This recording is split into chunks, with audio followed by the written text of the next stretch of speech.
one of God's greatest gifts to man, majestic in their beauty, prolific in their bounties. Forests, one of nature's few self-replacing resources. When you get all the gold, silver, coal, or iron out of a mine, that is the end of the mine.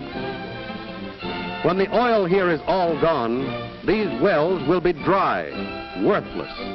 But forests, if wisely handled, will live forever and produce a perpetual supply of a necessary war material, wood, at the same time offering shelter and food for wild animals and livestock, and protection for watersheds. America owes much of its greatness to the lavish use of wood. Bands of steel on wooden ties, railroad ties by the millions, threads of copper on wooden poles. Railroads and communication lines brought this country's distant communities together, and it became great.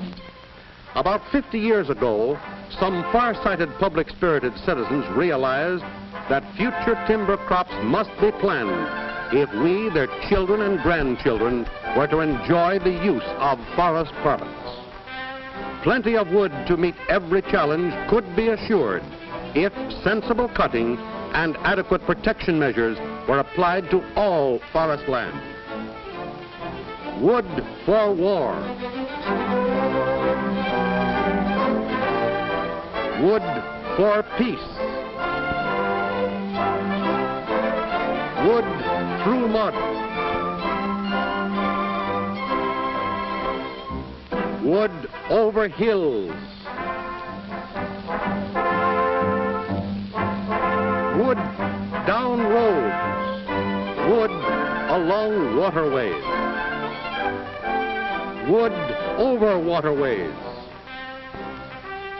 Wood for war.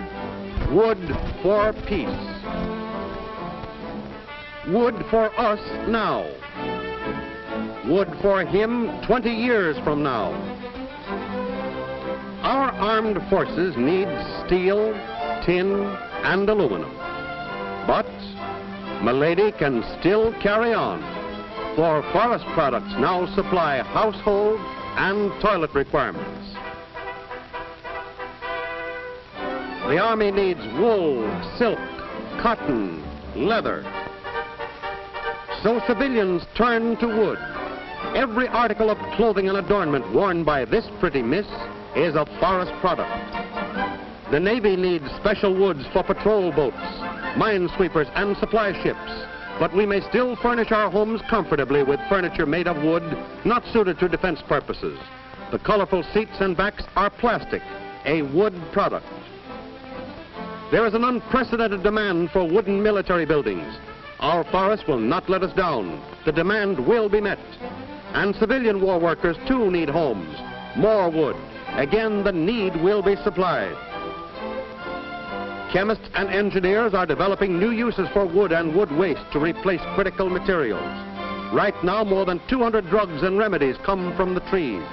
And did you know that phonograph records, motion picture film, food for man, fodder for cattle, fuel for automobiles, dyestuffs, paints, oils, and naval stores can all be made of forest products. Food containers to save tin, dishes, and 1,000 other articles are made of wood pulp. Well, the idea up to now has been to show you the importance of wood. The Army needs wood. The Navy needs wood. The Air Forces need wood for troop-carrying gliders.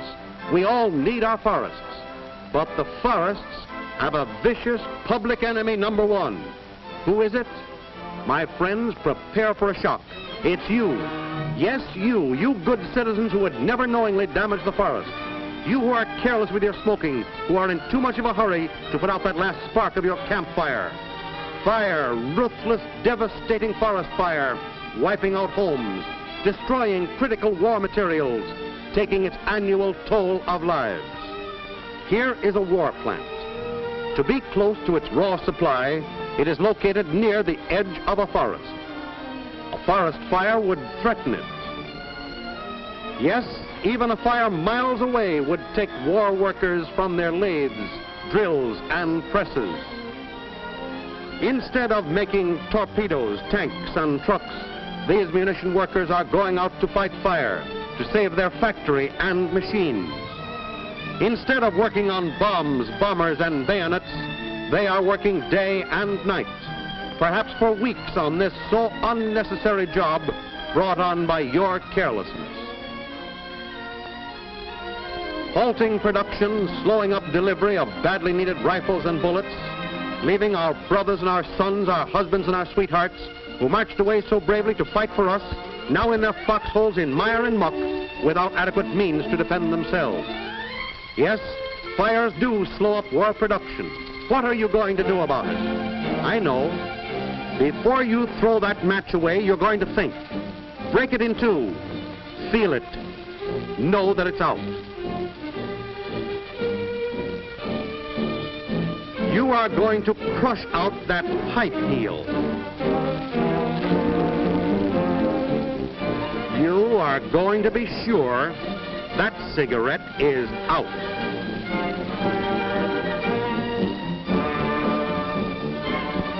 You are going to save the forests to help win the war.